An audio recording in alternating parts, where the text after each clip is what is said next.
Again with the governor of Puerto Rico, as they and the U.S. Virgin Islands are recovering from significant damage after Hurricane Maria. It is impossible to overstate the seriousness of the situation on the island. I have never seen any disaster take a toll on an area in my whole lifetime like it has on this one. I asked the governor what was needed. His requests were clear.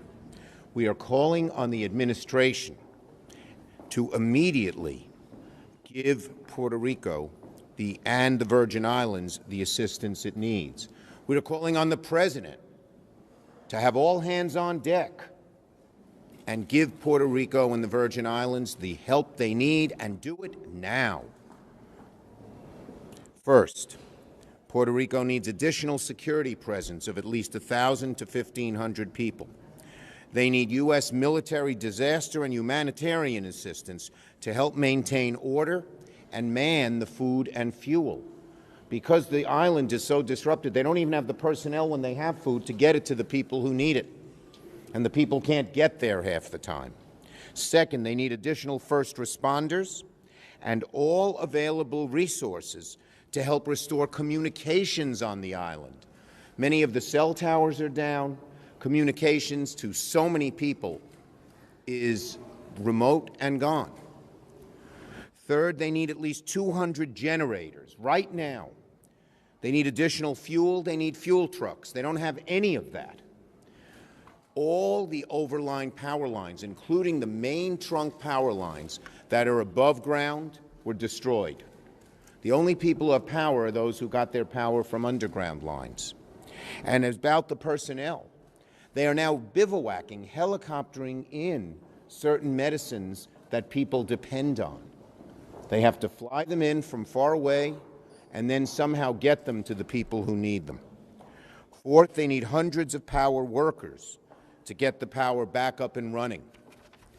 And fifth and lastly, but very importantly, FEMA and the Coast Guard need to get the Roosevelt Roads Naval Station, which is now also an airport, back up and running. They need a port. Our military and our Coast Guard know how to build temporary ports, because while planes can fly a certain amount of goods and food and medicine in, ships can do it much more effectively and efficiently, larger numbers. They need this Roosevelt Roads Naval Station. So they need to get these things done and get them now. Mr. President, these are American citizens. They desperately need our help. We need all hands on deck in every relevant federal agency to help, and help now. Okay, we're ready for your questions. Go ahead.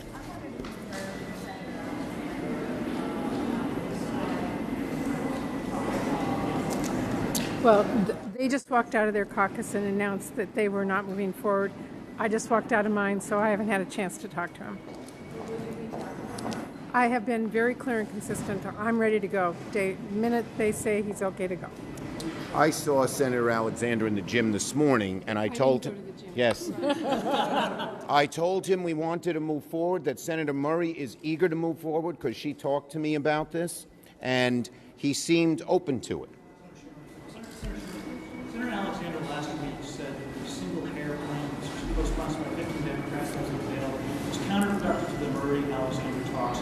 Was that a tactical mistake, and do you support that plan? Here's the bottom line. There are lots of good plans out there.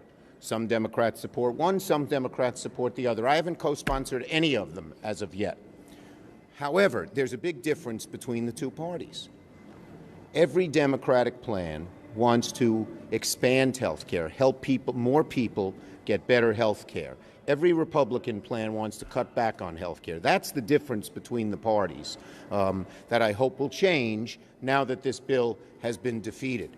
As for single payer, I think that was a straw man for them, a very unsuccessful one at that. And the debate showed it last night. The president says that relief efforts are doing well. Wondering if that's your time. I think relief efforts could do a whole lot better. I talked to the governor of Puerto Rico. They need so much. And if we need to pass legislation, we passed Harvey relief within a week of Harvey hitting landfall. I hope we can do the same with Puerto Rico. Leader Schumer.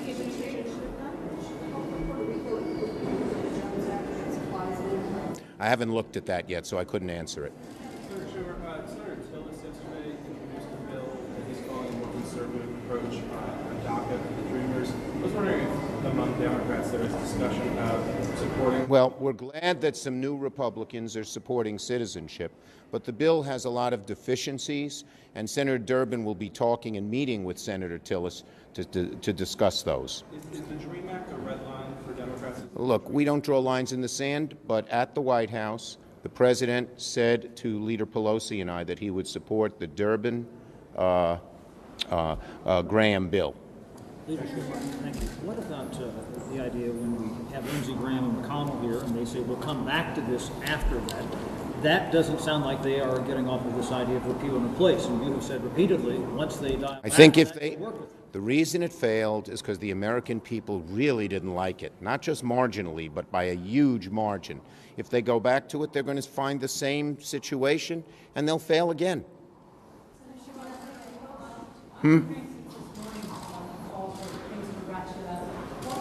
What are you talking about, Puerto Rico?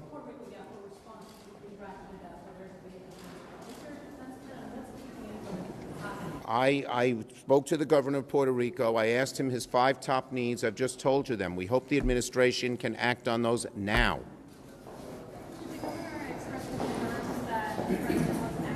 I didn't get in. I asked him for, he's very busy. I asked him for his needs. These are things that have not been done yet. So they need them, and they need them now. As to what the fingers of blame are that they haven't been done yet, I don't know enough to comment. I'm not blaming. I'm beseeching for quick action. I didn't think when the president said yesterday, I think, in his tweet, that everything's going fine is correct. As for who's to blame, I don't know, but it is not going fine. Absolutely not. Patty? If you go forward with Senator Alexander, we're turning into an election year this year. Is it getting progressively harder because of that? And groups are raising money off this issue right and left. Let me speak to what we are focused on, which is market stabilization. We had 4 hearings, Republican and Democratic governors, insurance commissioners from both sides, and every one of them told us that making sure that the president made the payments that he can right now without any legislative action is the single most important thing to do over the next several years to stabilize the marketplace, which will reduce the premiums for everyone.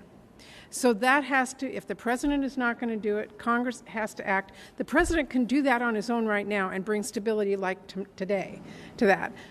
But without that, that's part of it.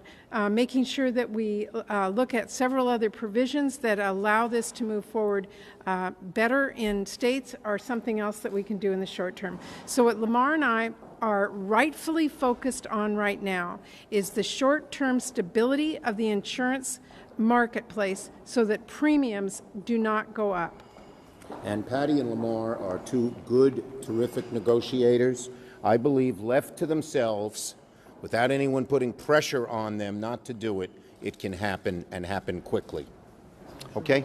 Last one. It seems like the Republicans are talking about an approach that uses low interest loans, sort of talking about there's not really enough infrastructure to receive a big infusion of aid. That's why they need personnel.